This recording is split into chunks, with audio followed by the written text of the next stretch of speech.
Good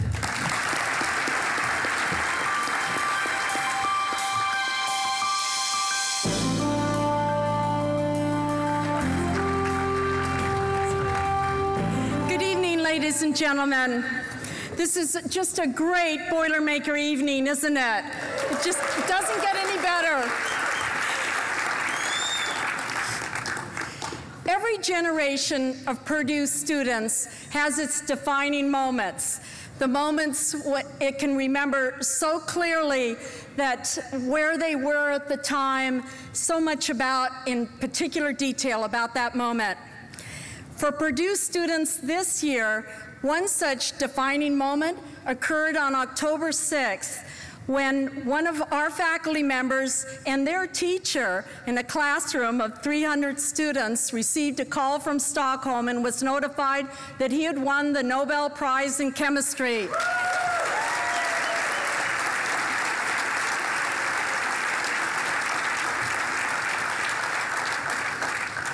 Well, we've had lots of other remarkable moments. I want to take you back to a couple, one that happened about 40 years ago and one that happened just a little over a year ago. Other defining moments that not only touched all Boilermakers deeply, but really the whole world. One occurred on July 20th, 1969.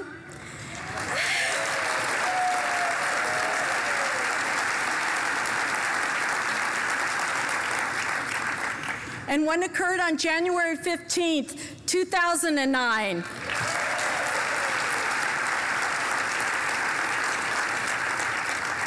I think all of us can remember where we were at those moments.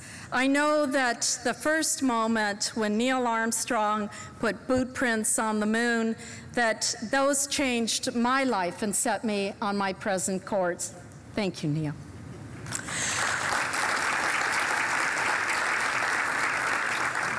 Tonight, we're bringing together heroes of those defining moments. They were once our students, Boilermakers Neil Armstrong and Chesley Sully Sullenberger.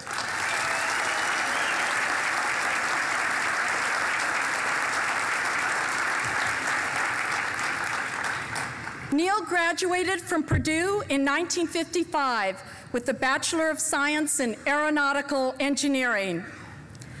Sully came to Purdue in 1973 for a master's in Industrial and Organizational Psychology. After graduating from the U.S. Air Force Academy, where he received the Outstanding Cadet in Airmanship Award as its top flyer.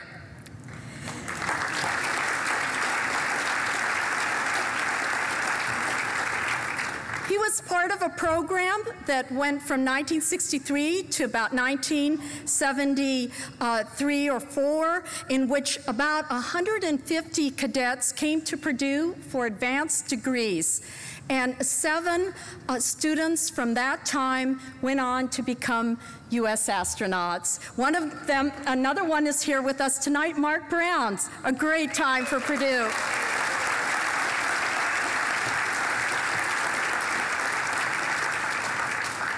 Neil has returned to campus many times, most recently in October of 2007 for the opening of the Neil Armstrong Hall of Engineering. We also had at that time a dedication of a statue of Neil the student. And in front of the statue are replicas of his boot prints on the moon. And Neil, those are tough boot prints to fill.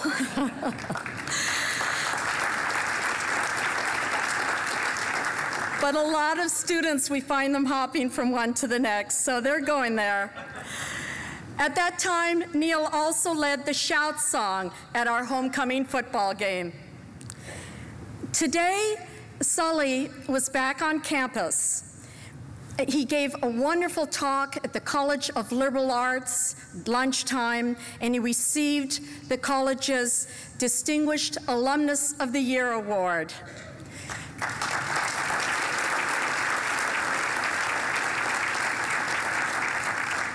I understand he also gave a press conference on pilot safety from Purdue. And if you happen to see the 6 o'clock news, I don't think many of you did, you were with us, but he was on the news with clips from that press conference. It's a passion of his to really address this very important subject. Well, we'd like to give Sully Sullenberger a significant honor again this evening, the Neil Armstrong Medal of Excellence.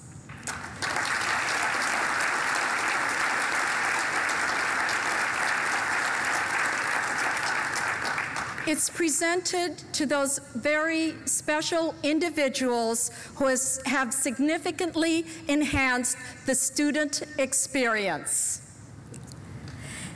They embody the spirit of Neil Armstrong from the time when he was a student here. Do you know, a fun fact I learned about Neil today is that he actually got his student pilot license before he got his student automobile license. Pretty interesting. Went on to become one of the nation's and the world's greatest explorers and is still fighting for human space flight.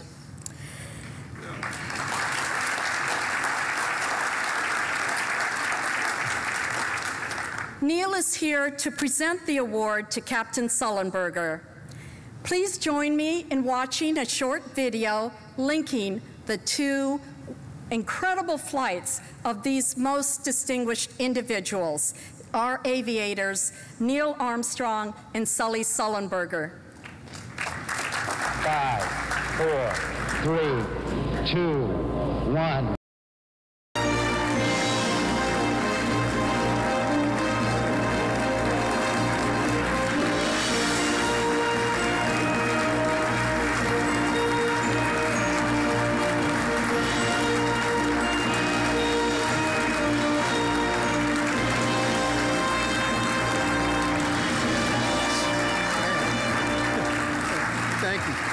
Thank you, thank you. Thank you so much for that wonderful Boilermaker welcome. Today's honoree is a distinguished addition to a long line of Boilermaker achievers in the world of flight. Allow me the privilege of remembering just a few of them and a bit of Boilermaker history. Cliff Turpin, BS, Mechanical Engineering, 1908.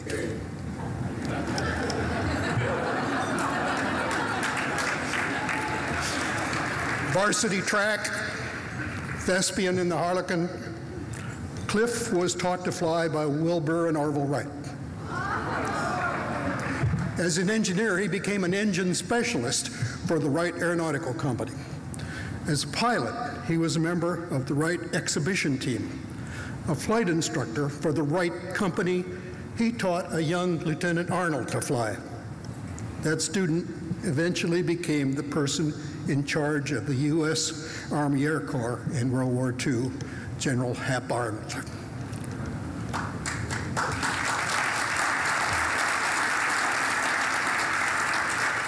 Jimmy Johnson, ME 08, and I think MSME.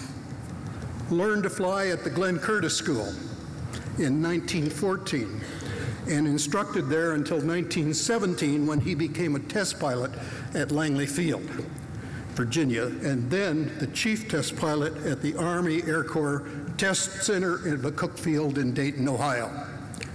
He made the first flight on the first flying wing in 1918.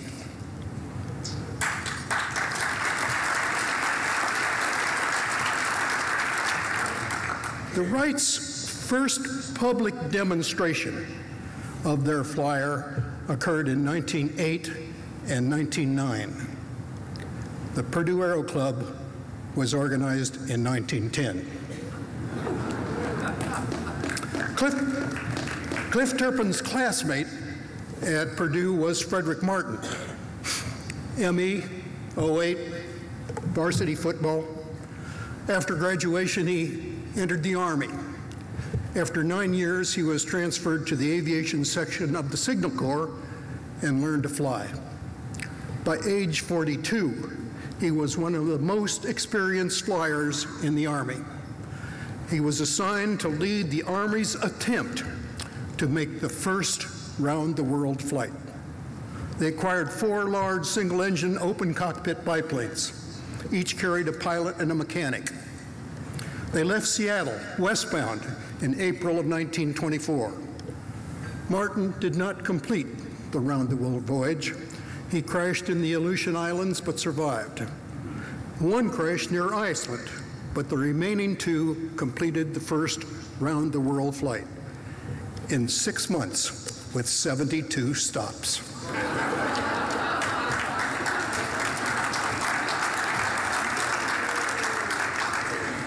Don Berlin, BS in Engineering 21, designed many aircraft, including the Curtiss P-40 Warhawk, which achieved its greatest fame while flying with Claire Chennault's Flying Tiger Group, or AVG, in China.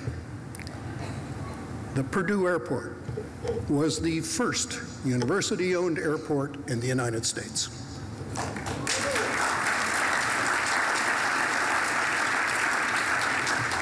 Amelia Earhart, a part-time faculty member, a women's mentor and advisor, flew out of Purdue Airport and prepared her Lockheed 10 there for her 1937 round-the-world attempt, where in the Pacific she tragically disappeared.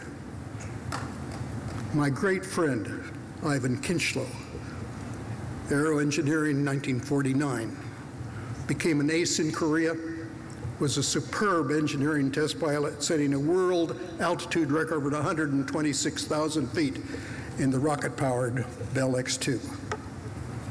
Many of my friends and classmates went on to become superb aeronautical engineers, designers, and managers throughout the entire American aerospace industry. And more than 200 Purdue alumni have gone on to fly beyond the Earth's atmosphere and explore the new frontier.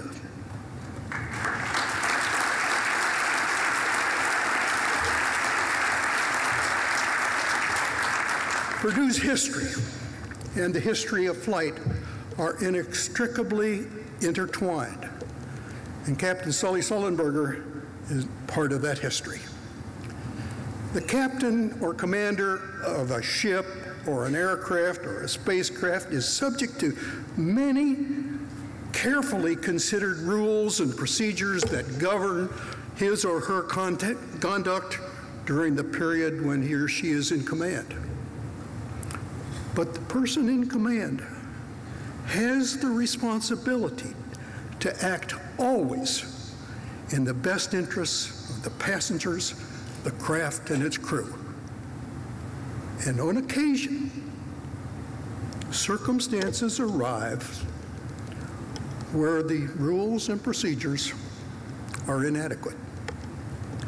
This is the situation Captain Sullenberger encountered on January 15th of 2001.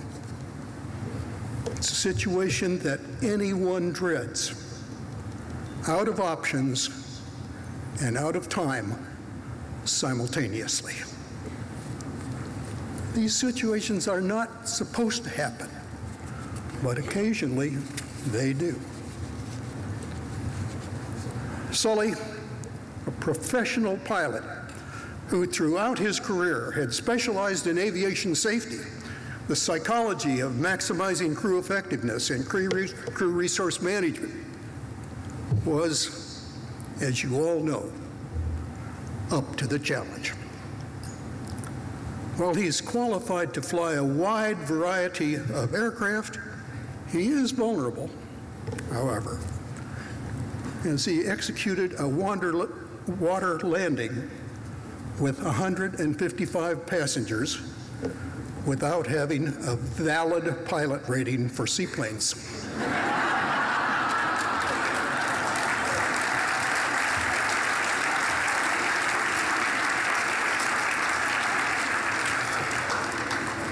Dr. Cordova, Captain Sullenberger, would you please join me here on the podium?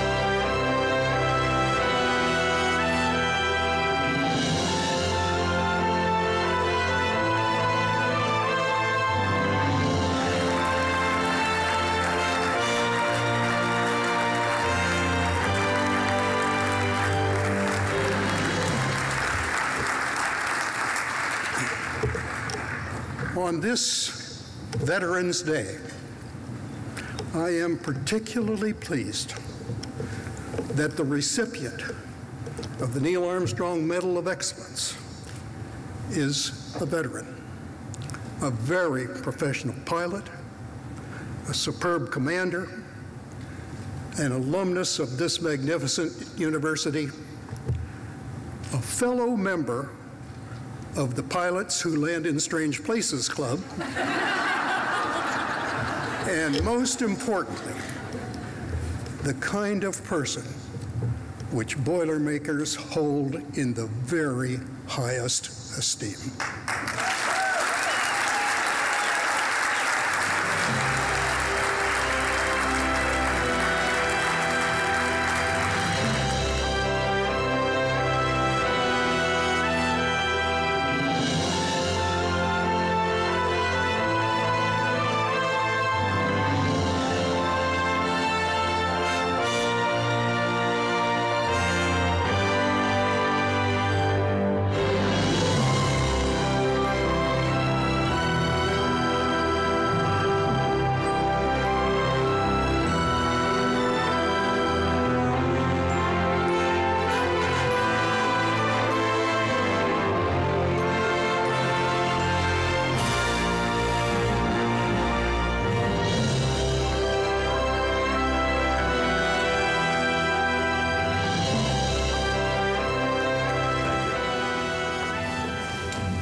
Thank you, Neil, Dr. Cordova. I'm honored to be here. I'm honored to accept this prestigious award. But Neil, one word in my defense. I have been informed officially by the FAA that after the water landing on January 15, 2009, if I were to do it just 2 more times, I'd get my seaplane rating.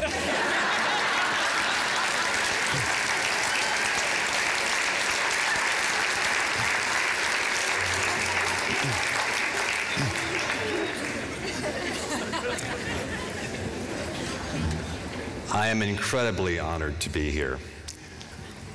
And it's almost unbelievable to me that my name and the name of the first human on the moon would be used in the same sentence. And Neil, I've got to tell you, I remember exactly where I was on July 20th, 1969.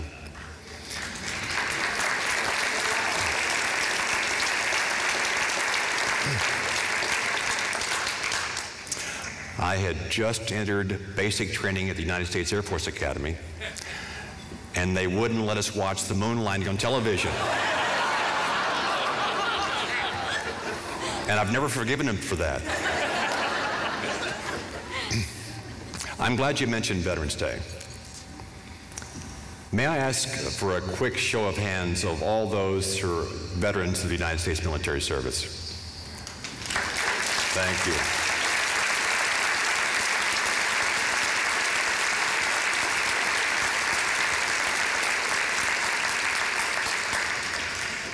I honor you for your service.